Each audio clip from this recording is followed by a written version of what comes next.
I think everybody is innocent until proven guilty for sure.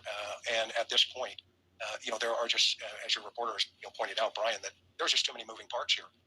There are a couple of theories that still need to be nailed down, and obviously the authorities don't have those pieces yet. Let's go back to the property, Chris. You spent some time there on the family's property. You went inside the house. You went into Summer's room, and you say that it encapsulated her. So I want to show some of this video for folks at home, and I want us to walk through exactly what you saw inside this home.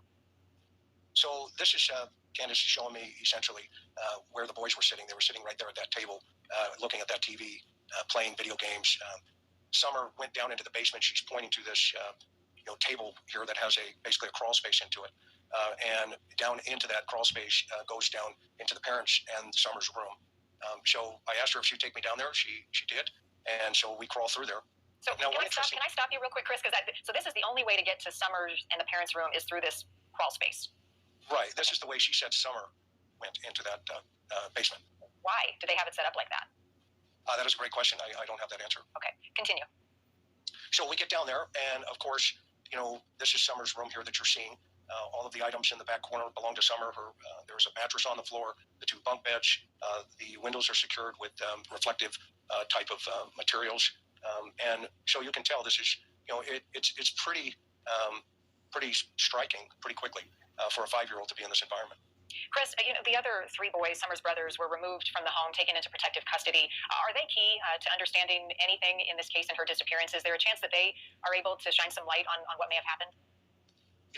From my opinion as a retired investigator, they would be, yes. And in terms of the parents and their past, that has also been something that is much talked about. Candace filed for an order of protection against her husband, Don, saying that she was afraid of being hurt. She was afraid for those kids. That was likely part of why they were removed from the home.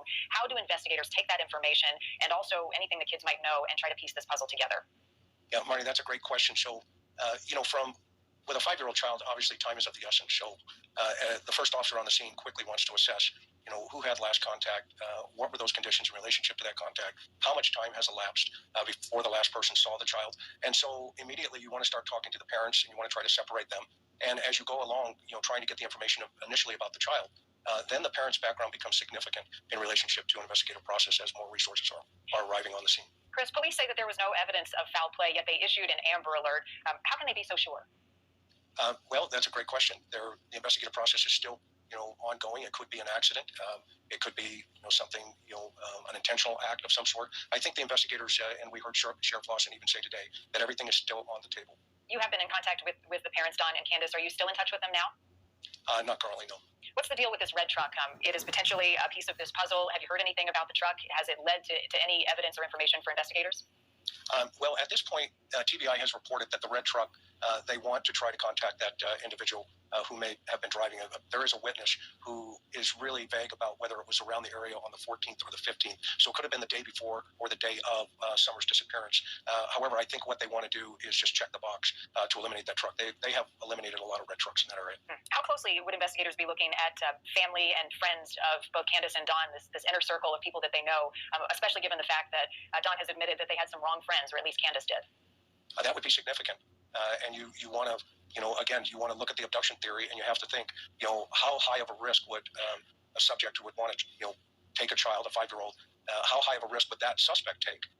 And in that terrain and coming up that hill with the information that Summer between 2 and 10-minute time frame was in that basement, the universe would have to be 100% on schedule for all those stars to align.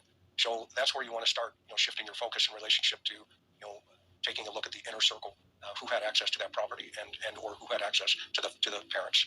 Chris, 5 months is a long time for this little girl to be missing. As more time goes by, how optimistic are you that this case is solvable, that we can find Summer and bring her home safely? Well, I'm always optimistic. Statistically, though, that optimism starts to dwindle. However, I do believe this case will be solved. I think they have the correct resources on it with TBI, FBI, as well as the Hoxie County Sheriff's Department in the lead. And I, like you and the rest of the nation, are praying. I'm praying that they do find her alive. I share in that prayer. It has our attention. It has the attention of a lot of people on social media. And those folks on social media are relentless, as are we. Chris McDonough, we appreciate your time and, as always, your insight. Thank you. Thank you. Thanks for watching. Click the red subscribe button below so you can get more of News Nation's